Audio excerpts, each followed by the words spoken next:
함께 나눌 말씀은 로마서 6장 12절로 14절까지 말씀입니다. 신약성경 247페이지. 로마서 6장 12절로 14절. 다 같이 한 목소리로 읽도록 하겠습니다. 천천히 읽겠습니다. 시작. 그러므로 너희는 제가 너희 죽을 몸을 지배하지 못하게 하여 몸의 사욕에 순종하지 말고, 또한 너희 지체를 불의의 무기로 죄에 내주지 말고, 오직 너희 자신을 죽은 자 가운데서 다시 살아난 자 같이 하나님께 드리며 너희 지체를 의의 무기로 하나님께 드리라. 제가 너희를 지정하지 못하리니 이는 너희가 법 아래에 있지 아니하고 은혜 아래에 있음이라. 아멘.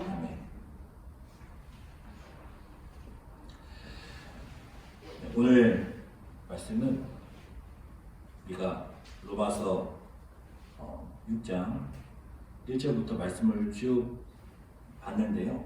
그 말씀들의 결론이다 라고 할 수 있습니다. 네, 그래서 로마서 6장 1절부터 다시 한번 간단하게 어떤 말씀을 나누었는지 짚어보고 오늘 본문으로 들어가 보도록 하겠습니다. 그런지 우리가 무슨 말을 하되 은혜를 더하게 하려고 죄에 거하겠느냐. 바울은 로마서 1장부터 5장까지 이신칭의에 대해서 말을 했어요. 이신칭의, 믿음으로 의롭게 된다. 믿음으로 구원받는다. 믿음으로 죄용서 받는다. 예수님을 믿어서 죄용서 받고 구원받는다. 우리가 그것을 확신하고 믿고 있는데요. 그렇게 말할 때에 어떤 사람들은 우리가 믿음으로 죄용서를 받고 구원을 받는다면 그러면 우리의 행위, 우리의 삶, 우리의 행위와 상관없이 구원을 받는 것이냐. 바울은 그렇다라고 말하죠. 그러면 막 살아도 되겠네. 방종해도 되겠네. 사람은요, 그렇게 가는 거예요. 은혜를 말하고 율법이 아니라 행위가 아니라 믿음으로 은혜로 구원받는다. 그러면 그러면 막 살아도 되겠네. 그렇게 생각하는데 굉장히 부정적으로 생각하는 것 같지만 실제로 많은 성도님들이 죄지어도 구원받는다 이렇게 생각해요. 왜냐하면 나는 예수님 믿고 구원받았으니까. 예수님을 믿고 구원받았으니까 내가 뭐 좀 잘못을 하고 실수하고 죄 지어도 내 구원에는 아무런 영향을 주지 않는다. 그렇게 생각하는 성도님들이 많이 있습니다. 그런지 우리가 무슨 말을 하려고 은혜를 더하게 하려고 죄에 거하겠느냐. 그럴 수 없느니라. 바울은 그럴 수 없다라는 거죠. 왜냐? 죄에 대하여 죽은 우리가 어찌 그 가운데 더 살리요. 죄에 대해서 죽었다라는 게 중요한 거예요. 구원이라는 게 무엇이냐? 나는 죄인이었는데 예수님 믿어서 죄 용서 받고 천국 간다. 그것도 맞는 말이지만 구원이라는 것은 죄로부터 끊어지는 것이죠. 하나님과 우리가 끊어져 있었는데, 단절되어 있었는데, 우리가 믿음으로 이제는 죄와 끊어지고, 사망과 끊어지고, 하나님과 연결된다는 거예요. 그게 구원이라는 거예요. 죄에 대하여 죽었다라는 것이, 죽음이 무엇이었습니까? 죽음이 육체적 죽음도 말하지만, 끊어짐을 말한다고 했었죠. 하나님과 끊어짐.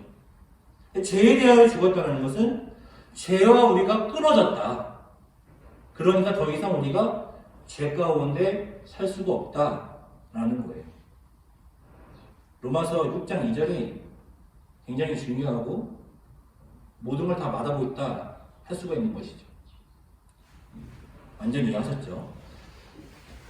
그래서 무릇 그리스도 예수와 합하여 침례를 받은 우리는 그의 죽으심과 합하여 침례를 받은 줄을 알지 못하느냐. 우리가 예수 안에서 침례받았다.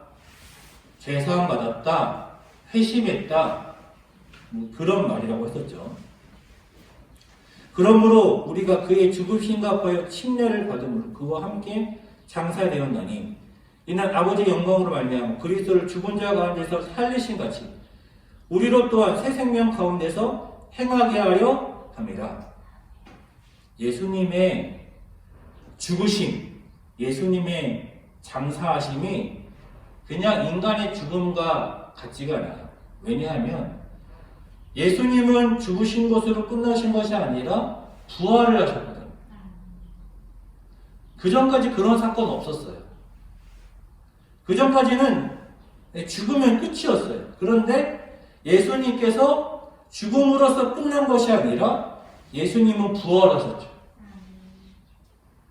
하나님의 아버지의 영광으로 말미암아 예수님은 죽은 자 가운데서 살아나신 거예요.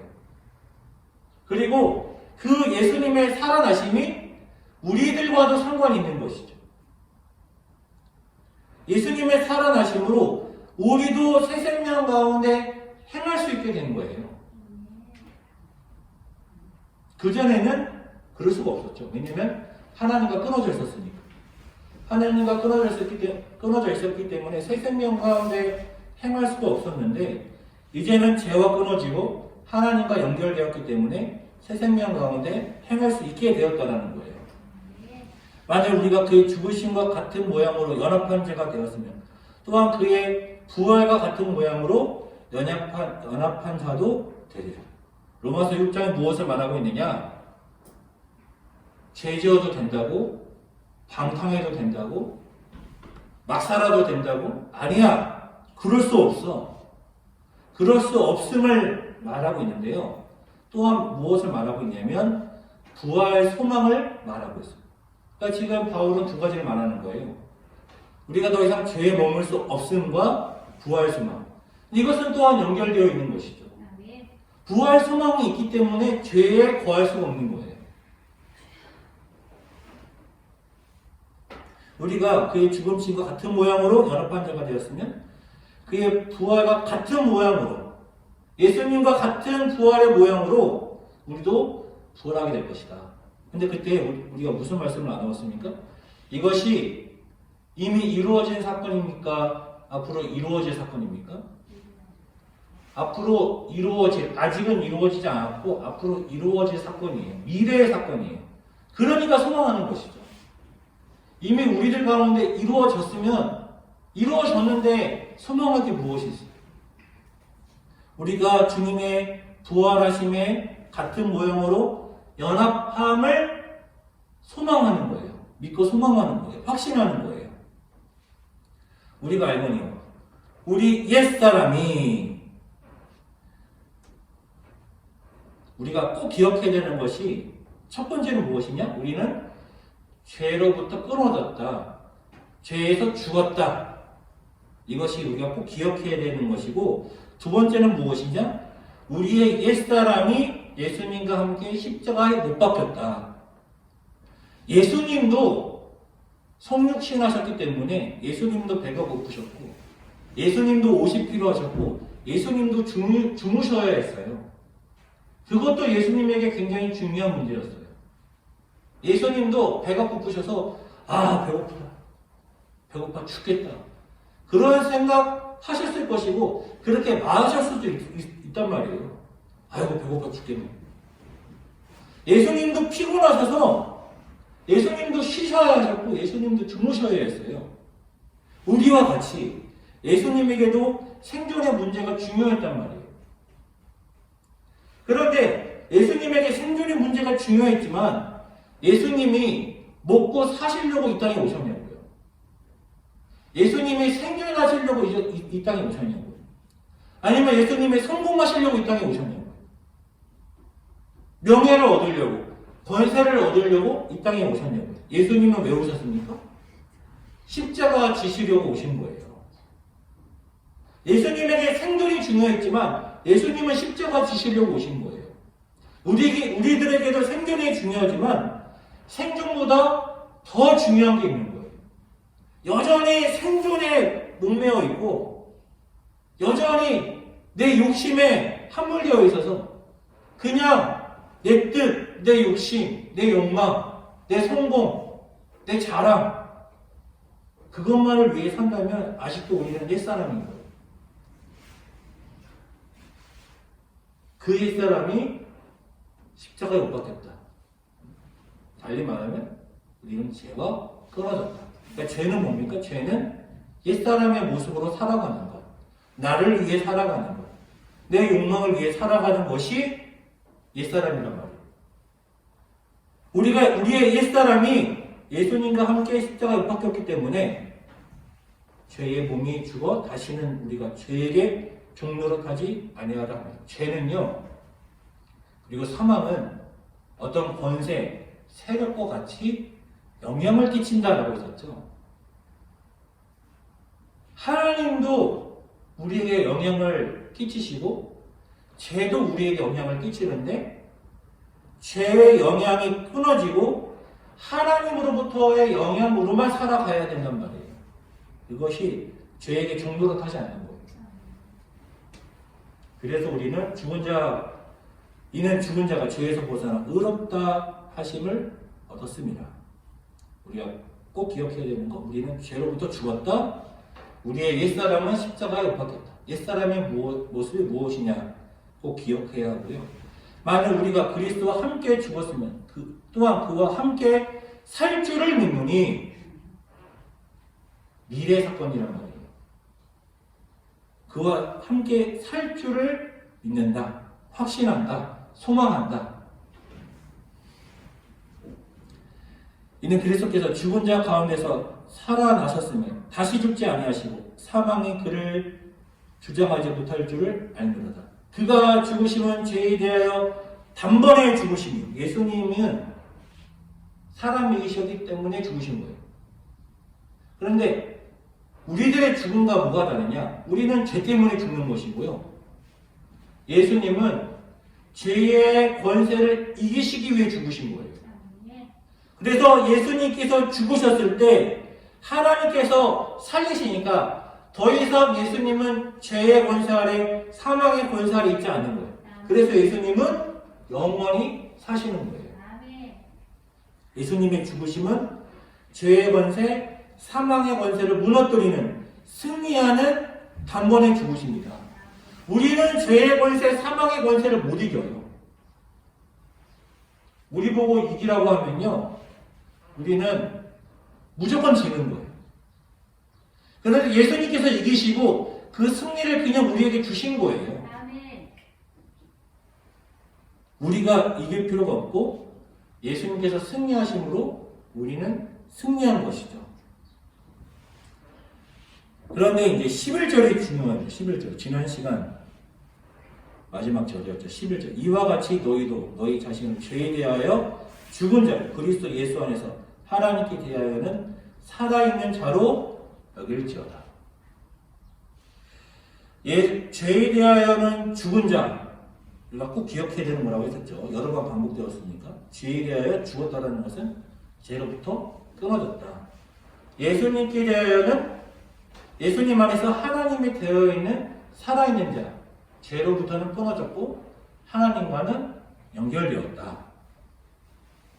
그런데 뭐라고 하냐면 살아있는 자로 여겨라 그러는 거예요. 여겨라.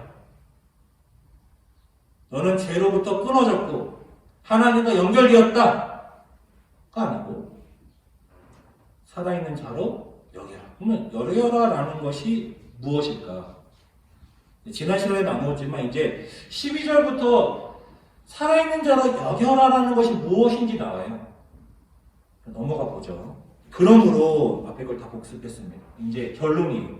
오늘 본문 12절 결론. 그러므로 너희는 죄가 너희 죽을 몸을 지배하지 못하게 하여 몸의 사욕에 순종하지 말고 너희 죽을 몸, 우리는 죽어요, 안 죽어요?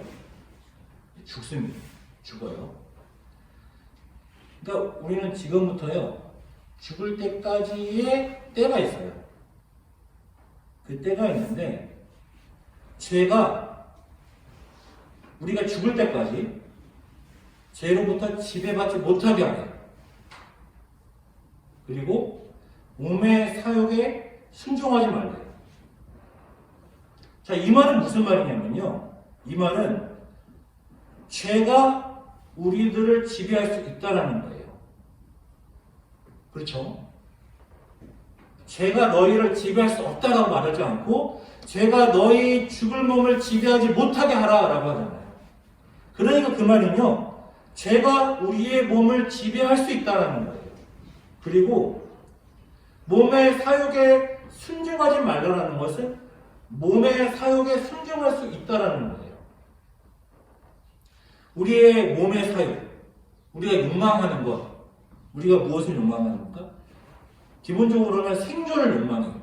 배고프면 먹고 싶고요. 그리고 화장실에 가고 싶고요. 추우면 따뜻하고 싶고, 더우면 시원하고 싶고, 그런 몸의 사욕이 있는데, 그것에 순종하지 말아라. 그 말은 뭐, 배고프면 먹지 말아라. 추워도 참고, 더워도 참아라. 화장실도 가지 말아라. 당연히 그런 말은 아니겠죠. 그렇죠? 그러면, 몸의 사욕, 몸의 욕망이 뭘까요? 뭘 욕망하지 말라고 하는 걸까요? 우리가 옛사람에서 나누었죠. 옛사람에서. 예수님도 생존이 중요하셨단 말이에요. 예수님의 모습을 보면 알아요. 예수님의 삶을 보면. 예수님도 생존이 중요하셨어요. 드셔야 하셨고, 옷을 입으셔야 하셨고, 화장실도 가셨겠죠. 주무셔야 하셨겠죠. 주무셨겠죠. 예수님에게도 생존이 중요하셨어요.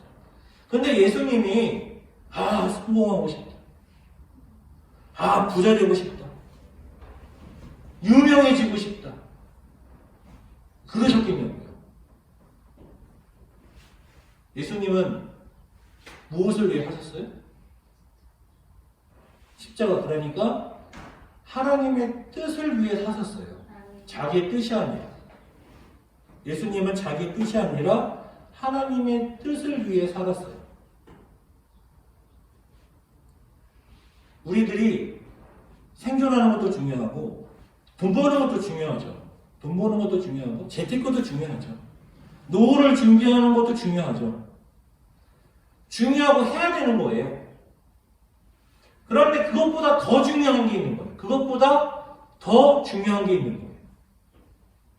우리가 그것을 열심히 해야 되지만 그것보다 더 중요한 것을 추구해야 되는 거예요. 그것이 무엇입니까? 하나님의 뜻인 거예요. 그래서요, 하나님께서 너 화장실 가지 마, 밥 먹지 마, 그러지 않으신단 말이에요. 그렇지만 하나님의 뜻과 내 욕심이 부딪힐 때가 있어요. 하나님의 뜻과 내 욕심이 부딪힐 때, 그리고 보통 그거 다 알아요. 생각해보면 다 알아요. 이거 하나님이 기뻐하지 않으실 것 같은데, 이건 내 욕심인데 그걸 왜 구분 못합니까? 하나님과 연결되어서 우리가 이제 살아난 자인데 왜 그걸 구분 못하겠어요? 다 알아요. 죄와 하나님의 뜻이, 내 욕심과 하나님의 뜻이 부딪힐 때가 있단 말이에요. 그런데 바울은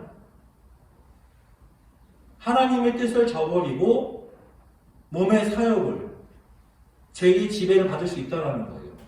그러면 이때까지 앞에서 계속해서 뭐라고 했냐면 너는 죄가 끊어졌다, 죄로부터 죽었다, 예수님께서 살아나셨다, 예수님이 승리하셨다. 그래서 우리는 죄로부터 끊어졌습니다. 우리는 죄로부터 이길 수 없지만 예수님이 이기셔서 그 이기심을 우리들에게 그냥 주신 거예요. 우리는 못 이겨요. 그런데 예수님이 이기셔서 주신 거예요. 그럼 논리적으로 12절이 좀 이상한 거예요. 아니, 이미 끊어졌다면서. 이미 이겼다면서. 그런데 왜 너는 죄에 대하여 너의 죽을 몸을 지배하지 못하게 해라, 이렇게 말하지? 지배하지 못한다 이래야지. 지배하지 못한다 하지 않고 왜 지배하지 못하게 하라 그러지? 왜냐하면 지배할 수 있으니까. 그러니까 구원은 완성되지 않은 거예요. 이거 확실한 거예요. 구원은 언제 이루어집니까? 구원은 예수님처럼 죽고 나서 예수님이 부활하셨듯이 우리가 부활하여서 우리의 존재가 바뀜으로 구원이 완성되는 거예요. 물론 우리가 예수님을 믿음으로 이미 하나님과 연결되었어요. 하나님과 연결되었고 하나님과 연결되었기 때문에 죄로부터 끊어졌어요. 하나님과 연결되었기 때문에 하나님의 영향을 받으며 새 생명 가운데 살 수 있게 된 거예요. 살 수 있게 되었지만요. 여전히 죄가 우리들에게 침투할 수 있는 거예요. 지금도. 끊어졌기 때문에 새 생명 가운데 행할 수 있지만 그 죄가 끊어진 그 죄가 우리들에게 침투할 수 있는 거예요. 우리는 여전히 몸의 사욕에 질 수 있는 거예요. 하나님의 뜻을 저버리고 내 뜻, 내 욕망, 내 사욕을 따를 수 있는 거예요. 그러니까 바울이 그거 하지 말라고 하는 거예요. 자, 그러면 여기서 여겨라 라고 하는 것이 무엇이냐? 여겨라. 계속 우리가 생각해야 되는 거예요. 나는 하나님과 연결되었고 죄로부터 끊어졌다. 그리고 또 구원, 부활, 소망을 계속 품는 거예요. 이 땅에서의 삶은 찰나와 같고 먼지와 같은 인생인데 창조주 하나님께서 나를 죽은 자 안에서 살아나게 하실 거예요. 부활시켜 주실 거예요. 예수님께서 그러셨던 거죠. 나도 예수님의 부활에 참여하게 될 거예요. 그것을 소망하는 거예요.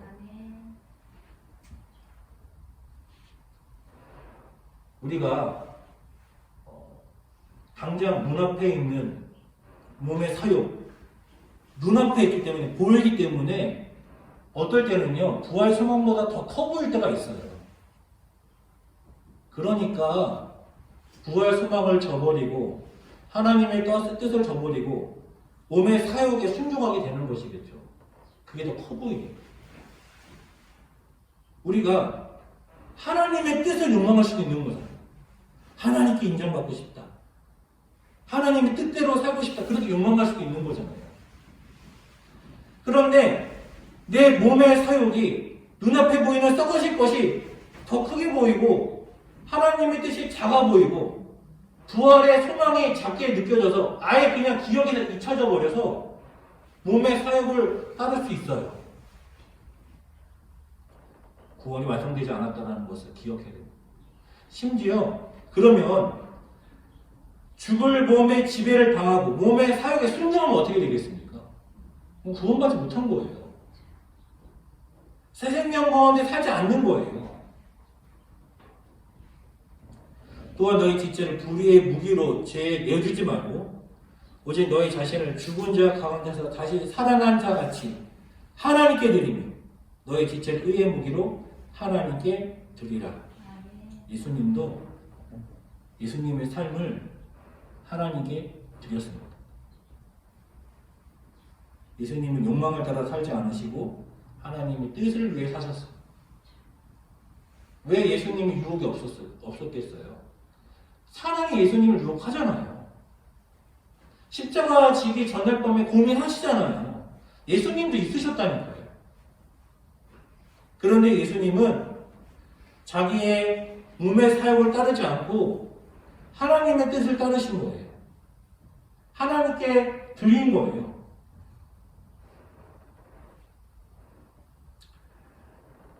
십사절 같이 읽죠. 14절. 시작. 제가 너희를 주정하지 못하리니 이는 너희가 법 아래 있지 아니하고 은혜 아래 있습니다. 또 14절에서는 제가 너희를 주정하지 못한다고 하죠. 14절이 결론이며 가장 중요합니다. 너희가 법 아래 있지 않대.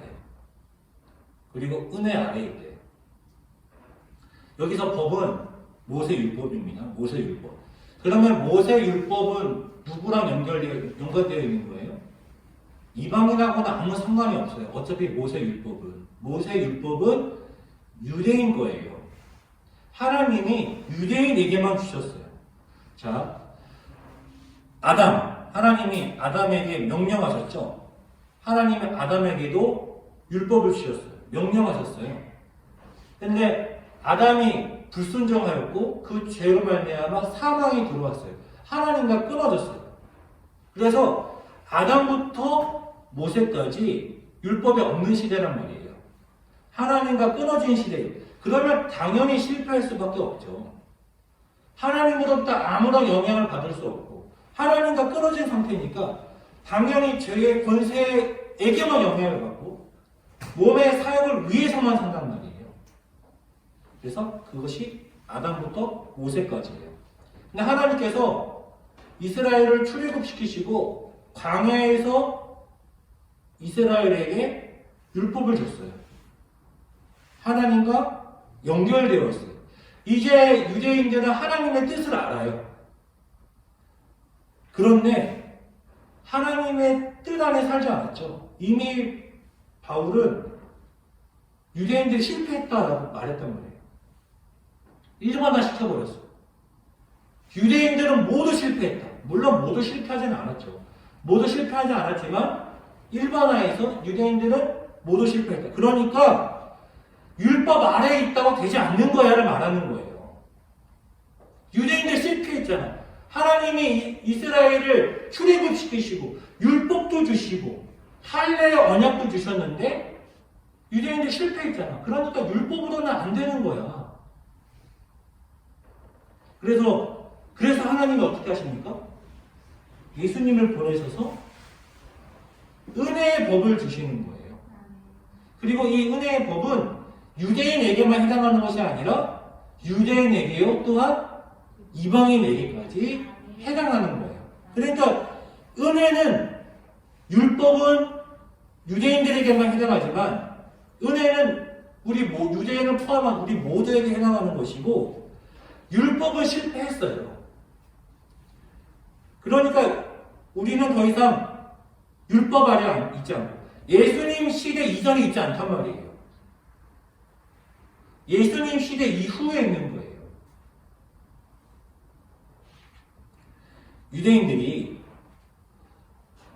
유대인들이 예전에도 그렇고 지금도 그렇고요. 참 특이하고 특별해요. 지금 봐도 그렇잖아요. 유대인들은 특이하고 특별해요. 예전에도 그랬어요. 예전에도. 보통 민족은 아니에요. 그런 유대인들이 하나님의 뜻대로 하지 못했단 말이에요. 지금 유대인들도 하나님의 백성이라고 자기를 생각하겠죠. 하나님께 선택받은 하나님의 백성이라고 생각해요. 그런데 지금 유대인들 중에서 정말 신실한 유대인이 몇 프로나 될까요? 몇 프로 안 돼요. 시오니즘, 이스라엘을 세운 유대인들이 신실한 유대인들이었습니까? 아니에요. 세속 유대인들이 이스라엘을 세운 거예요. 믿음이 신실하면요, 하나님이 세워주실 때까지 기다려야 돼요. 그런데 세속 유대인들이 언제 하나님이 세워주시냐, 그냥 돈으로 세우자 해가지고 밀어붙인 거잖아요. 하나님의 뜻대로 세운 것이 아니라 세속 유대인들이 이스라엘을 다시 재건했단 말이에요. 1947년. 그리고 지금 이스라엘 유대인들이 예나 지금이나 다 유대교를 믿죠. 유대교를 믿지만 신실한 유대인들이 몇 프로나 되냐고요. 모세부터 예수님 이전까지 신실한 사람들이 얼마나 됐을까요? 얼마 안 되는 거예요. 신실한 사람들이 있었죠. 모세, 사무엘, 이사야, 엘리야 있었죠. 신실한 사람들이 있었죠. 더 있었겠죠. 몇 프로나 되냐고요. 그래서 바울이 과감하게 율법 아래 다 실패한 거라고 일반화 시켜버리는 거예요. 만에 하나 있으니까, 만에 하나. 9,999명은 아니란 말이에요. 그러니까 그 만에 하나는 제외시키는 거예요. 유대인들이 하나님께서 그렇게 하셔도 실패했어요. 그러면 우리도 그렇게 생각할 수 있어요. 그렇게 특이하고 특별한 유대인들도 실패하는데 우리는 어떻게 성공할 수 있을까? 그런 고민들이 예수님 믿는 사람들에게는 다 있어요. 내가 하나님 뜻대로 살 수 있나? 하나님의 뜻대로 살 수 있으세요? 라고 질문하면 저는 하나님의 뜻대로 살 수 있습니다. 그렇게 대답할 수 있는 사람들이 얼마나 있겠어요? 그래서 내가 하나님의 뜻대로 살 수 있나? 나도 유대인들처럼 실패할 것 같은데 그런 고민을 하게 된단 말이에요. 내가 하나님의 뜻대로 살고 있나? 아니 나는 내 몸의 사역대로 살고 있는 것 같은데 그런 고민을 하게 되죠. 그러면 실패할 수밖에 없는 것이냐? 바울은 아니라는 거예요. 그러면 어떻게 하면 성공할 수 있느냐? 어떻게 하면 승리할 수 있느냐? 은혜를 기억하고 부활을 소망하는 것으로 승리할 수 있다는 거예요. 그 사랑이 너무 크기 때문에 그 은혜가 너무 크기 때문에 그 영향을 받으면 그리고 부활을 소망하면 승리할 수 있다는 거예요. 너희는 법 아래 있지 않고 은혜 아래에 있어. 제가 요즘에 설교를 유튜브에 올리잖아요. 설교를 들어보시면 아시겠지만 뭐 저만 그런 것이 아니라 다른 목사님들도 다 그렇겠죠. 설교를 듣다 보면요 다 그 말이 그 말 같아요. 그 말이 그 말 같고 똑같은 말 계속 반복하는 것 같단 말이에요. 그래서 지난주에도 똑같은 말 들었고 이번 주에도 똑같은 말 다음 주에도 똑같은 말 들으시겠죠. 어차피 똑같은 말인데 왜 매주 와서 들어야 할까요? 기억해야 됩니다. 기억해야 되니까요. 우리가 살다 보면 은혜를 잊어버려요. 그렇잖아요. 부활의 소망보다 몸의 사역이 더 크게 보인다니까요. 당장에 눈앞에 있는 성공이, 돈 욕심이, 성공하고 싶은 욕망이, 명예가 더 크게 보인다니까요. 이기심이, 남이 어떻게 되든 말든 나만 잘 되고 싶은 이기심이 내 안에 커진다니까요. 기억해야 되는 거예요. 계속 생각해야 되는 거예요. 너는 살아있는 자를 여겨라. 기억해라. 하나님께 영향을 받아라. 그 은혜를, 그 사랑을 계속 기억하고 영향을 받고 부활의 소망으로 살아가라. 그러면 승리할 수 있다는 거예요. 그러면 제가 주장하지 않을 수 있다는 거예요. 아직도 영향을 받고 있지만. 그렇지만 승리할 수 있다는 거예요. 사랑하는 성도 여러분, 우리가 왜 예배 드려야 할까? 우리가 왜 기도해야 될까? 우리가 왜 매주 교회를 와서 예배 드려야 할까? 기억해야 됩니다. 저는 마음 같아서는 아침 저녁 매일 예배 드리고 싶어요. 우리가 예배를 통하여 하나님의 은혜를 기억해야 승리할 수 있습니다. 그 은혜, 그 사랑의 지배를 받아 죄 아래 있지 않고 오직 하나님의 뜻을 따를 수 있는 남성교회 될 수 있게 주님의 이름으로 축원합니다. 아멘.